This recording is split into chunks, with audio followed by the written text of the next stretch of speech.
So, last night I was coming home from a run, and I see Carrie standing out in front of the yard. So I asked her what's going on. She said I heard a loud bang in the garage, and now the garage door won't open. So I go into the house, walk out in the garage, start looking around. Thought maybe the locks had reclamped. Looked up, and the garage door retention spring had broke. For you guys who don't know, garage doors are very heavy. If you look above it, there's a retention spring that counterweights that garage. That is what allows you to lift the garage door with your puny little weakling muscles. I know, you don't lift your garage door opener does that. But it also allows your garage door to be strong enough to open up that door. When that spring breaks, your garage door doesn't have enough horsepower to pull that son of a bitch up. And if you live in Florida, the door is even heavier because it has hurricane reinforcements on it. So this morning I wake up, hop in the old truck, head out to work, and around 10:30 I hopped on Google and I Googled garage door repair, Cape Coral, Florida. Call the very first number up. Second ring goes to voicemail. Sounds like a dude's cell phone. Nothing wrong with that, but I hung up. Because why? Because it's 2020. No one leaves voicemails anymore.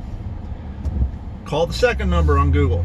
Second ring goes right to somebody's voicemail. Rinse and repeat. Long story short, the first 4 companies that show up on Google as garage door repair in Cape Coral sent all their calls directly to their voicemail. The 5th one I called had a nice phone system that talked about their advertisements and talked about how they were a known trusted name throughout the nation. And I sat on hold for 8 minutes. Hung up. So I say all that to say this. If you run a garage door repair company in Cape Coral or Fort Myers and you want to get a step up on your competition, it's easy. Answer your phone. Be surprised how much business you'll get. Okay, here we go. Day 3 of the one-handed wall-assisted handstand. Like I said, my nephew said I suck.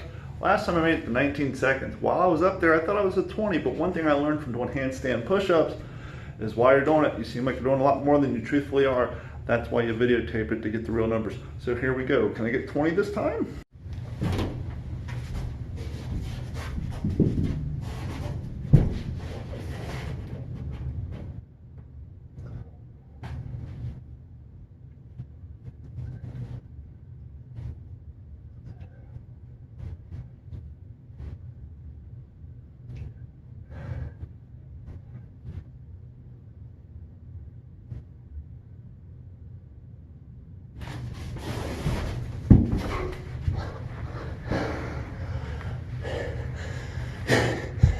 Pushed it to the limits that time.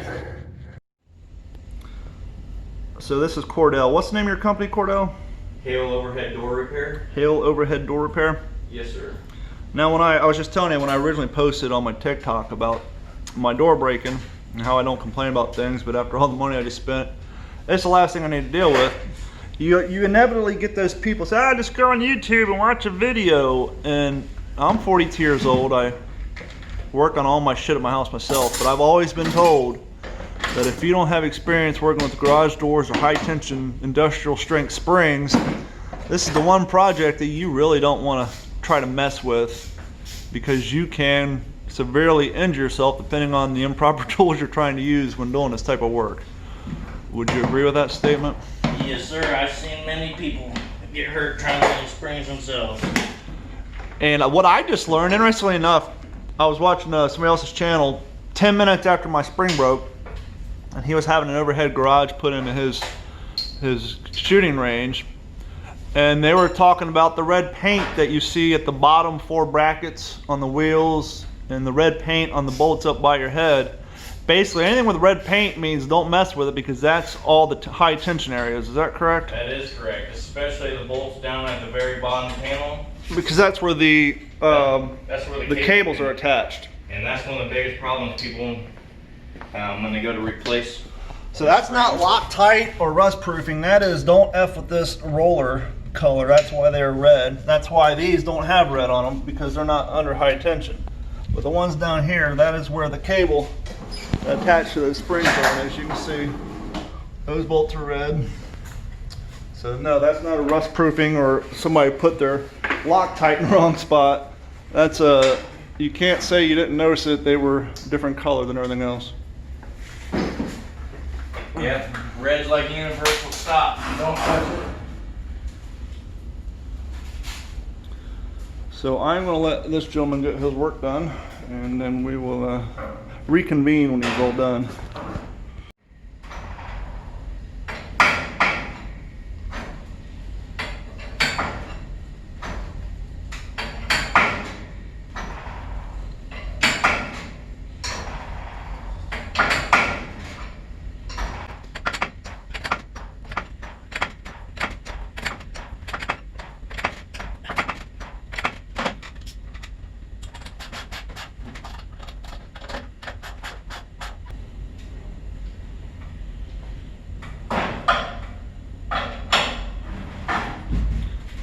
Basically, if that bottom rod slides out when you're doing it, that's when things go sideways, because you're using the you're using the friction against the garage door. So if you're not using the right tool and that thing pops out, that thing's just gonna come spinning back like a madman.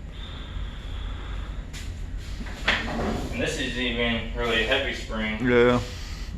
Well, probably easier when you're dealing with two individual springs instead of one big one, huh? Yeah. Which one's more common, to have the two separate springs like that or one single spring? It all depends. Usually, since this is a double car or 2-car garage, I gotcha. most of them have 2 springs because you have all these struts. But like if you go into North Fort Myers, a lot of the homes don't have all these struts, so they'll have one spring, but it'll be for a 2-car garage. Because they don't have all the hurricane reinforcements? Yeah, it all depends about the weight of your door. Yeah. All adds up quickly. Yeah, that's one of those things. After you pay for the part and all that, and the specialty tools, I'm sure I could probably figure out how to install a garage door spring. But as you saw, if you don't have the appropriate rods to put in there, you're just trying to use a dowel or something, very high likelihood that whatever incorrect tool you're choosing to use to do that job is going to fall out, and that's when that spring's going to wind back and F you up. For the price of labor, I mean, 160 bucks, job's done. You don't have to worry about it.